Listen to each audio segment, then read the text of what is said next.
Queue న్యూస్లో పనిచేయటకు senior video editors కావాలను సంప్రదించవలసిన నెంబర్లు 8688926084. గంధమల్ల రిజర్వాయర్ను పూర్తి చేయాలి. ఆలేరు నియోజకవర్గానికి మేజర్ ప్రాజెక్టు. బడ్జెట్లో నిధులు కేటాయించాలి. గ్రూప్ 1లో 1:50 ఎంపికతో ఎస్సీ ఎస్టీ బీసీలకు నష్టం. యూపీఎస్సీ తరహాలో ఎంపిక చేయాలి. అర్హులకే రైతు భరోసా ఇవ్వాలి. గత ప్రభుత్వంలో వెంచర్లు తర్వాత పెట్రోల్ బంకులకు ఇవ్వద్దు. శాసన మండలిలో తీర్మానం వలన తొలి స్పీచ్ నిన్న ఇచ్చిండు. తర్వాత 3 నెలల్లో రిజర్వాయర్ పనులు ప్రారంభిస్తామని చెప్పేసి మంత్రి ఉత్తమ్ కుమార్ రెడ్డి చెప్తా ఉన్నారు. ఒకసారి ఇది వీడియో డైరెక్ట్ దాంట్లోనే ఉంటుంది. ఒకసారి చూడు. వాట్సాప్ పంపించిందా? బ్యాక్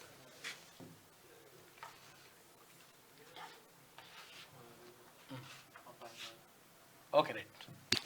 ధన్యవాదాలు సార్. మొదటిసారిగా ఈ సభలో మాట్లాడే అవకాశం కల్పించినటువంటి తమరికి కృతజ్ఞతలు తెలియజేస్తూ, సార్ పెద్దలు జీవన్ రెడ్డి గారు చెప్పినట్టుగా గంధమల్ల రిజర్వాయర్కి సంబంధించినటువంటి అంశం సుదీర్ఘకాలంగా పెండింగ్లో ఉంది సార్. అది నా సొంత మండలంలో ఉన్నటువంటి ప్రతిపాదిత రిజర్వాయర్ సార్. అక్కడ గత కొంతకాలం నుంచి కూడా ల్యాండ్ యాక్విజిషన్ ప్రాబ్లం ఉందని చెప్తూ వస్తూ ఉన్నారు. దాన్ని 9 టీఎంసీలు, ఆ తర్వాత 4 టీఎంసీలు, ఆ తర్వాత 1.5 టీఎంసీలు ఇట్లా పదే మార్చుకుంటూ వస్తూ ఉన్నారు సార్. దాదాపు 7 సంవత్సరాలు గడిచింది సార్ దానికి సంబంధించిన అగ్రిమెంట్స్ పూర్తయి. కానీ నేటి వరకు కూడా గంధమల్ల రిజర్వాయర్ నుంచి ఎలాంటి ఒక కార్యక్రమం జరిగినట్టుగా కనిపించట్లేదు సార్.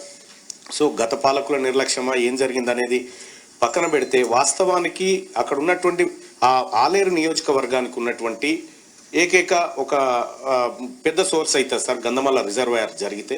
సో ఆ గంధమల్ల రిజర్వాయర్ని నిజంగా ఇప్పుడు గత పాలకులు చేసినటువంటి నిర్లక్ష్యాన్ని సరిదిద్దుతూ ప్రస్తుత ప్రభుత్వం, ప్రజాప్రభుత్వం దీన్ని ముందుకు తీసుకుపోయి ల్యాండ్ యాక్విజిషన్ ఇబ్బందులు లేకుండా, ఎందుకంటే ఇప్పటికే మనం ఆ వీరారెడ్డిపల్లి, గంధమల్ల అనేటువంటి అంశాలను కుదించుకుంటూ వస్తూ ఉన్నాం. ల్యాండ్ యాక్విజిషన్ విషయాలు కానీ, టవర్స్ విషయంలో కానీ చాలా కుదించుకుంటూ వస్తూ ఉన్నాం సార్. దాన్ని త్వరితగతిన పూర్తి చేయడం కోసం ఏదైతే మేడిగడ్డ గురించి పెద్దలు జీవన్ రెడ్డి గారు ఎట్లయితే చెప్పినారో, సేమ్ గంధమల్ల రిజర్వాయర్ కూడా ఈ ఇంకేమైనా అలొకేషన్స్ ఉంటే కూడా ఈ బడ్జెట్లో కేటాయించాలని తమరి ద్వారా మంత్రి గారికి విజ్ఞప్తి చేస్తున్నాను సార్. ఇటీవల కాలంలో నా దృష్టికి వచ్చినటువంటి ఒక అంశాన్ని తమరి ద్వారా గౌరవ మంత్రి వర్యుల ముందు పెట్టదలుచుకున్నాను సార్.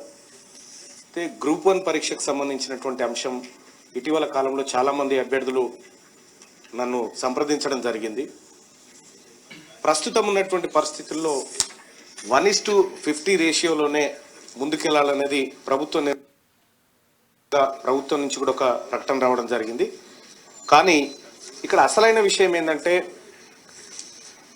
1:50 విషయంలో బీసీ, ఎస్సీ, ఎస్టీలకు అన్యాయం జరుగుతుంది అనేటువంటి ఒక అంశం నా దృష్టికి వచ్చింది అధ్యక్ష. ఎందుకంటే 1:50 అన్నప్పుడు ఒక 100 పోస్టులు ఉన్నప్పుడు 5,000 మందిని తీసుకున్నప్పుడు ఆ టాప్ 5,000లో ఉన్నటువంటి బీసీ, ఎస్సీ, ఎస్టీలకు కూడా జనరల్ కేటగిరీలో ఇవ్వకుండా బీసీ, ఎస్సీ, ఎస్టీ కేటగిరీలోకే తీసుకుంటా ఉన్నారు. తద్వారా ఎక్కువ మంది బీసీ, ఎస్సీ, ఎస్టీలకు అలాగే ఉమెన్స్ కూడా అన్యాయం జరుగుతూ ఉందనేది నా దృష్టికి వచ్చింది అధ్యక్ష. దయచేసి యూపీఎస్సీ తరహాలో ఉండే విధంగానే ఏదైతే 1:50 కానీ లేకపోతే ఆ రేషియో ఏదైతే తీస్తారో ఆ ప్రామాణికాలతోనే తీస్తే ఎక్కువ మంది బీసీ, ఎస్సీ, ఎస్టీలకు న్యాయం జరిగే అవకాశం ఉందని తమరి ద్వారా మంత్రివర్యులకు తెలియజేస్తారు సార్. అయితే రైతు భరోసా విషయంలో గౌరవ సభ్యులు చెప్తున్నటువంటి మాట నేను గౌరవ మీ ద్వారా మంత్రివర్యులకు చెప్పదలుచుకున్నా సార్. నా ఆఫీస్కి చాలామంది రైతులు వచ్చి వాళ్ళ విజ్ఞాపనలు అందజేస్తూ ఉంటారు సార్. దాంట్లో నేను విన్న కాడికి, నేను చూసిన కాడికి దయచేసి గౌరవ మంత్రివర్యుల తెలియజేస్తా ఉన్నా, ఎట్టి పరిస్థితుల్లో పెట్రోల్ బంకులకు, ఆ తర్వాత వెంచర్లకు, ఆ తర్వాత ఈ గ్రామాలలో ఇల్లు కట్టుకున్న స్థలాలకు అనర్హులైన వాళ్లకు చెందకుండా మంచిగా పరిశీలించిన తర్వాతనే అసలైన రైతులకు చెందే విధంగా ఈ రైతు భరోసా పథకాన్ని తీసుకుపోవాలి సార్. గతంలో జరిగినటువంటి పొరపాట్లు జరగకుండా రైతులకు భరోసానిచ్చే విధంగా ఈ కార్యక్రమాన్ని ముందుకు తీసుకుపోవాలని తమరి ద్వారా మంత్రి గారికి విజ్ఞప్తి చేస్తుంది.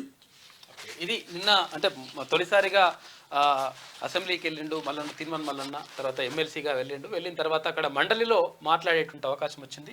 అందులో మాట్లాడిండు. క్యూ న్యూస్లో పనిచేయటకు సీనియర్ వీడియో ఎడిటర్స్ కావాలను సంప్రదించవలసిన నెంబర్లు 8688926084.